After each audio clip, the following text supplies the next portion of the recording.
బాజాని 2 రోజుల నుంచి ఇంట్లో నీళ్లు లేవు బాజాని, తొందర చేయి బాజాని. నాకు కొంచెం పాటలు వింటూ చేయడం అలవాటండి. అయితే పాటలు వింటూ చెయ్యి.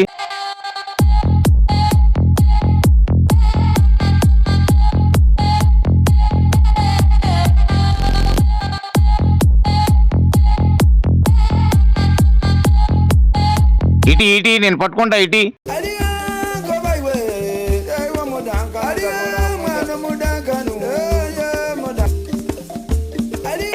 ఇల్లు చేయగానే వెనక్కి డప్పు అనేది అరే నీ పని చేస్తాం రాదా? యూట్యూబ్ లో చూసి చేస్తున్నావా? భలే ఓడివరా బాబు నువ్వు. నీకెలా తెలిసిందన్నా? ఒకటి ఇచ్చావు గారా చేతిలో. అనవసరంగా ఇచ్చాండ్రా బాబు వీడికి. వేసేసాడు, బాగా వేసేసాడు.